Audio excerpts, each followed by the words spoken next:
प्रधानमंत्री मोदी के शब्दों में यूपी के लिए उपयोगी माने जाने वाले मुख्यमंत्री योगी आदित्यनाथ की कैबिनेट से दो मंत्रियों का इस्तीफा हो गया। 4 विधायकों ने पार्टी छोड़ दी और अभी नेताओं की एक लंबी फहरिस्त है जो बीजेपी का दामन छोड़ने के लिए तैयार बैठी है। आखिर ऐसा क्या हुआ है बीजेपी में कि उसके कद्दावर नेता एक एक करके बीजेपी का साथ छोड़ते जा रहे हैं? आखिर कहां मुख्यमंत्री योगी या फिर बीजेपी के चाणक्य कहे जाने वाले गृह मंत्री अमित शाह से चूक हो गई और आखिर अखिलेश यादव ने ऐसा क्या किया कि अब उनकी पार्टी में दूसरे दलों से आने वाले लोगों की लंबी कतार लगी है? आज बात इन्हीं मुद्दों पर। नमस्कार, मैं हूं अविनाश और आप देख रहे हैं अनकट। योगी कैबिनेट से इस्तीफा देने वालों में सबसे बड़ा नाम है स्वामी प्रसाद मौर्य का। वो योगी सरकार में श्रम मंत्री थे, लेकिन उन्होंने योगी सरकार पर उपेक्षात्मक रवैये का आरोप लगाकर मंत्रिमंडल से इस्तीफा दे दिया। उनके साथ ही बीजेपी के 3 और विधायकों ने भी बीजेपी से इस्तीफा दे दिया है। इनमें शामिल हैं बांदा की तिंदवारी सीट से ब्रजेश प्रजापति, शाहजहांपुर की तिलवर सीट से रोशन लाल वर्मा और कानपुर के बिल्हौर सीट से भगवती सागर। उनसे पहले बदायूं जिले की बिलसी विधानसभा सीट से विधायक आर.के. शर्मा भी बीजेपी छोड़कर समाजवादी पार्टी के साथ जा चुके हैं। एक और विधायक विनय शाक्य ने भी यह साफ कर दिया है कि वो स्वामी प्रसाद मौर्य के साथ समाजवादी पार्टी में ही जाने वाले हैं। अभी बीजेपी को इन 4 विधायकों और एक कैबिनेट मंत्री के इस्तीफे से पैदा हुई सियासी हलचल को शांत करने का वक्त भी नहीं मिल पाया था कि योगी सरकार में वन, पर्यावरण और जंतु उद्यान मंत्री और मऊ जिले की मधुबन सीट से विधायक दारा सिंह चौहान ने भी बीजेपी को अलविदा कह दिया। उन्होंने भी सरकार पर उपेक्षात्मक रवैया अपनाने का आरोप लगाया है और अब बीजेपी एक बार फिर से डैमेज कंट्रोल की कोशिश में जुट गई है और इस डैमेज कंट्रोल की कमान संभाली है खुद केशव प्रसाद मौर्य ने। चाहे वो स्वामी प्रसाद मौर्य के इस्तीफे के बाद उनको मनाने की कोशिश हो या फिर दारा सिंह चौहान के इस्तीफे के बाद उनको मनाने की कोशिश, दोनों ही सूरतों में केशव प्रसाद मौर्य ने ट्वीट कर बेहद सधे हुए और संयमित शब्दों में पार्टी न छोड़ने और मनमुटाव को दूर करने की बात की। लेकिन ये बात बनती हुई दिख नहीं रही है क्योंकि स्वामी प्रसाद मौर्य के बोल तो अब तक बेहद तल्खी दिख रहे हैं और वो तो बीजेपी के समूल नाश की बात करने लगे हैं। और जब स्वामी प्रसाद मौर्य और दारा सिंह चौहान के इस्तीफे की बात हो ही रही है तो लगे हाथ उन दोनों के लिखे इस्तीफे पर भी नजर डाल लेते हैं, जिससे चीजें शायद थोड़ी और स्पष्ट हो जाएंगी।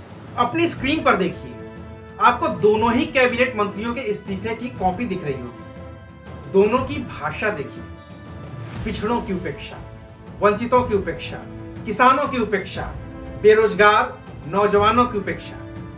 कितना मिलता जुलता है ना दोनों का पत्र। एक सी भाषा, एक से आरोप। तो क्या इसे सिर्फ संयोग कहा जाएगा? शायद नहीं, क्योंकि राजनीति संयोग नहीं प्रयोग का नाम है और राजनीति में हर वक्त प्रयोग होते ही रहते हैं। क्योंकि 2017 में बीजेपी का प्रयोग ही तो था जो सफल हुआ था और जिसने बीजेपी को उत्तर प्रदेश की सत्ता दिला दी थी। ये उस वक्त के भारतीय जनता पार्टी के राष्ट्रीय अध्यक्ष रहे अमित शाह का प्रयोग ही तो था कि उन्होंने अपना दल और सुभाषपा जैसे छोटे दलों का साथ लिया था, उन्हें बीजेपी के बड़े मंच पर जगह दी थी, जिसकी बदौलत ये पार्टियां भी बड़ी हुई और बीजेपी का कुनबा भी, जिसने यूपी में बीजेपी की सीटों को 300 के पार पहुंचा दिया। इसके अलावा कांग्रेस की कद्दावर नेता रीता बहुगुणा जोशी को तोड़ना हो या फिर बीएसपी के कद्दावर नेता स्वामी प्रसाद मौर्य और ब्रजेश पाठक को तोड़ना,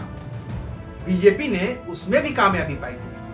सपा के नेता नीरज शेखर को बीजेपी ने अपने पाले में कर लिया था और राज्यसभा भेजा था। तो क्या अब यही प्रयोग अखिलेश यादव कर रहे हैं? क्योंकि 2017 में विधानसभा चुनाव की तरह ही अखिलेश यादव हर पार्टी में सेंध लगा रहे हैं। बीएसपी के कई विधायक और कद्दावर नेता जैसे कि हरिशंकर तिवारी, उनके बेटे विनय शंकर तिवारी और गुड्डू जमाली सपा में आ चुके हैं। कांग्रेस के भी कई नेता जैसे कि इमरान मसूद और प्रियंका गांधी वाड्रा की कोर टीम में शामिल रहे पूर्व सांसद हरेंद्र मलिक और उनके बेटे और पूर्व विधायक पंकज मलिक साइकिल की सवारी कर चुके हैं और बीजेपी के इन दो कैबिनेट मंत्रियों यानी कि स्वामी प्रसाद मौर्य और दारा सिंह चौहान के अलावा कम से कम 20 ऐसे विधायक और पूर्व विधायक हैं जो अब समाजवादी पार्टी के साथ हैं। और माना तो ये जा रहा है कि आने वाले दिनों में बीजेपी के कुछ और कद्दावर नेता समाजवादी पार्टी के साथ आ सकते हैं, क्योंकि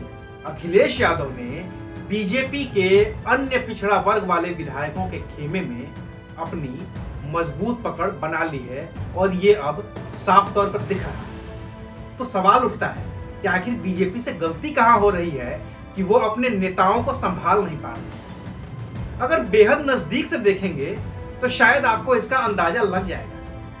2017 में बीजेपी के प्रदेश अध्यक्ष थे केशव प्रसाद मौर्य।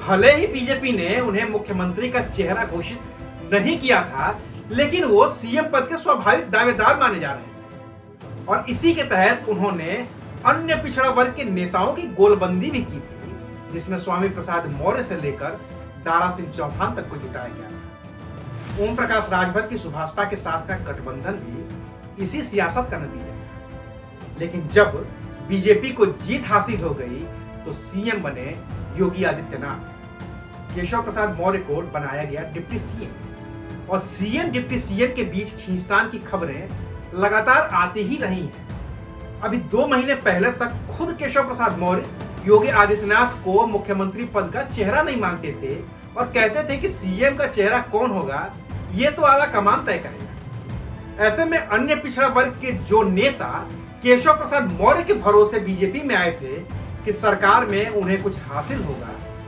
वो हो नहीं पाए, क्योंकि खुद केशव प्रसाद मौर्य के हाथ में ही बहुत कुछ नहीं रह गया था। ऐसे में चुनाव घोषित होने के साथ ही उन नेताओं ने अपनी निष्ठा भी बदलनी शुरू कर दी है और अब वो सपा के साथ जाने लगे हैं। सपा और बीजेपी दोनों को ही पता है कि अन्य पिछड़ा वर्ग ही चुनाव की दशा और दिशा तय करेगा। ऐसे में अभी अखिलेश यादव अन्य पिछड़ा वर्ग के नेताओं को साधने में जुटे हुए हैं और अब उनकी पहुंच योगी सरकार की कैबिनेट तक हो गई है, जहां से वो चुन चुनकर अपने लिए मुफीद नेताओं को सपा के कुनबे में शामिल करवा रहे हैं। अब 2017 वाले अमित शाह के पद चिन्हों पर चलते हुए अखिलेश क्या कामयाब हो पाएंगे या फिर बीजेपी और खास तौर से अमित शाह अब भी कोई ऐसा पासा फेंकेंगे जिसमें सपा को लपेटा जा सकेगा, ये अभी कुछ दिनों के अंदर ही साफ हो जाएगा। तब तक देखते रहिए अनकट।